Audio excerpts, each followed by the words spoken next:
તો આજે આપણે રિવ્યુ કરવાના છે લિબર્ટી પબ્લિકેશનની જીપીએસસી મેઇન્સ માટેનું નીતિશાસ્ત્રની જે કેસ સ્ટડીની બુક આવે છે એનો. આગળ હું તમને આ વિડીયોમાં બુકમાં દેખાડું અંદર કે આમાં કેવી કેવી કેસ સ્ટડી આપેલી છે અને પ્લસ આમાં યુપીએસસી જીપીએસસીના અગાઉની પરીક્ષાના મેઇન્સમાં પૂછાયેલા પ્રશ્નોનું સોલ્યુશન પણ આપેલું છે. તો ચાલો આપણે વિડીયોની શરૂઆત કરીએ. જીપીએસસી દ્વારા જાહેર 2025ના નવા અભ્યાસક્રમ મુજબનું વર્ગીકરણ GS4 લિબર્ટી પબ્લિકેશનની આ બુક છે. એટલે કે મેઇન્સ માટેની જીપીએસસી મેઇન્સ માટેનું જે નીતિશાસ્ત્રની કેસ સ્ટડી આવે છે એના માટેની આ બુક છે. આ બુકમાં તમને જીપીએસસી યુપીએસસી મેઇન્સના PYQ વિથ સોલ્યુશન મળી જશે. એટલે કે જીપીએસસી ક્લાસ 1, 2, 3 મેઇન્સમાં 2016થી 24ની જેટલા તમામ મુખ્ય પરીક્ષાના પ્રશ્નો છે સોલ્યુશન સહિત આમાં મળી જશે. પ્લસ યુપીએસસીમાં 2013થી 24 સુધીમાં મેઇન્સમાં જેટલા પ્રશ્નો પૂછાણા એ પણ આમાં સોલ્યુશન સહિત મળી જશે. બરાબર, તો ચાલો આપણે બુક ઓપન કરીએ. એટલે સૌથી પહેલાં અહીં ઇન્ડેક્સ દેખાડશે. એમાં જો પહેલાં તો તમે ઓપન કરશો ને તમને અહીંયા સિલેબસ દેખાડશે મેઇન્સનું. એટલે તમારે ક્યાંય સિલેબસ જોવાની જરૂર નથી. પછી કેસ સ્ટડી એટલે શું, કેસ સ્ટડી શું કામ મહત્વપૂર્ણ છે, એને સોલ્વ કેવી રીતે કરવી, એ બધું અહીંયા લખેલું છે. બરાબર, એ તમે એકવાર વાંચી લેવાનું એમ એટલે તમને ખ્યાલ આવે.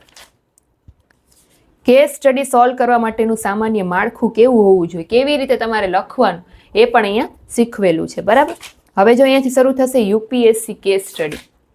યુપીએસસી કેસ સ્ટડી યુપીએસસી 2024, જો આખી કેસ સ્ટડી છે યુપીએસસી 2024માં પૂછાયેલી છે. કેસ સ્ટડી એટલે શું, કોઈ કેસ આપેલો હોય તમારે સોલ્વ કરવાનો હોય, એનું એનાલિસિસ કરવાનું હોય, તમે એ જગ્યાએ હો તો તમે એ કેસ કઈ રીતે સોલ્વ કરો એનો આન્સર તમારે અહીંયા લખવાનો હોય. બરાબર, જે બધા કેસ આપેલા છે અલગ અલગ.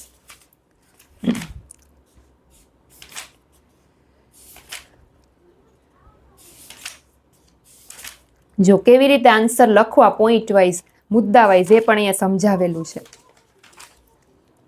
યુપીએસસી 2022ની કેસ સ્ટડી છે.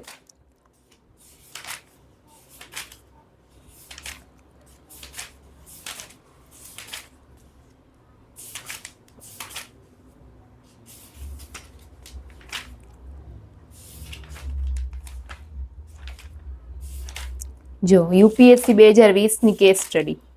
પેજ ક્વોલિટીની વાત કરીએ તો લિબર્ટી પબ્લિકેશન પેજ ક્વોલિટી હંમેશા બેસ્ટ હોય છે.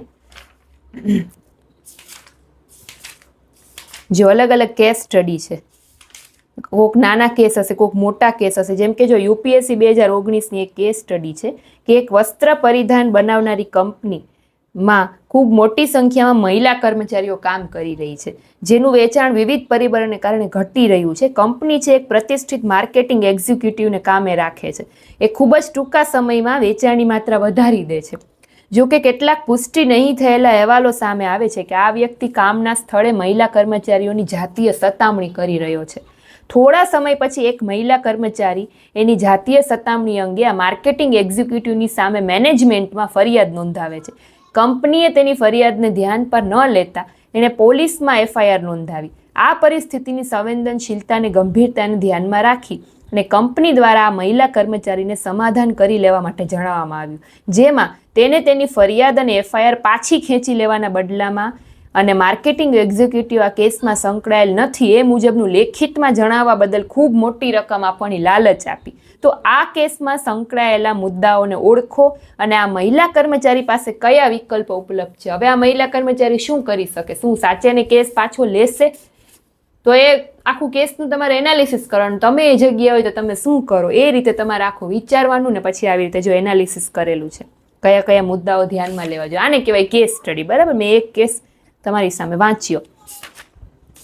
એવી રીતે અલગ અલગ આપેલી છે. જો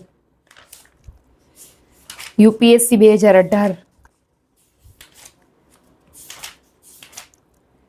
જો જેમ કે 3 માળની મંજૂરી ધરાવતું એક બિલ્ડિંગ કે જેને બિલ્ડર દ્વારા 6 માળનું બનાવી દેવામાં આવેલું હોય છે તે ધરાશયી થઈ જાય છે. એના પરિણામે સ્ત્રી અને બાળકો સહિત ઘણા બધા નિર્દોષ મજૂરોનું મૃત્યુ થઈ જાય છે. આ મજૂરો અલગ અલગ રાજ્યોમાંથી સ્થળાંતર કરીને આવેલા હતા.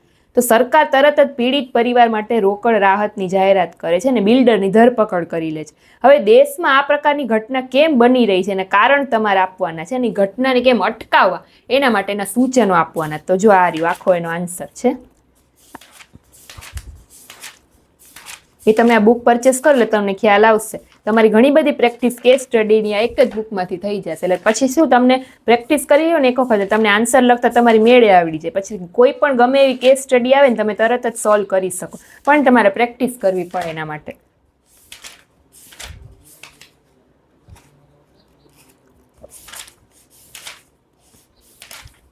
ટોટલ જો આ બધી અત્યાર સુધી બધી યુપીએસસીની લાસ્ટ પ્રીવિયસ યરની કેસ સ્ટડીઓ હતી. અહીંયાથી જીપીએસસીની શરૂ થાય છે 2024-25માં પૂછાયેલી હોય. એસટીઆઈ 2024-25માં જો આ કેસ સ્ટડી પૂછાયેલી હતી મેઇન્સમાં, એ આપેલી છે. આ ડીવાયએસઓ 2023-24ની કેસ સ્ટડી છે અને એનો આન્સર પણ આપેલો છે. ટોટલ પેજીસની વાત કરીએ તો 160 પેજની આ બુક છે. આમાંથી તમારી કેસ સ્ટડીનો સબ્જેક્ટ છે આખો સોલ્વ થઈ જશે. પરચેસ કરવી હોય તો લિંક તમને ડિસ્ક્રિપ્શનમાં મળી જશે, ત્યાંથી આને પરચેસ ઓનલાઈન કરી શકશો. અને આવા નવા અલગ અલગ બુક્સના રિવ્યૂ જોવા માટે નવા હોય એ લોકો મને સબસ્ક્રાઇબ કરી લેજો. ફરી પાછા મળીશું કોઈ નવી બુકના રિવ્યૂ સાથે. ત્યાં સુધી બાય બાય, થેન્ક યુ.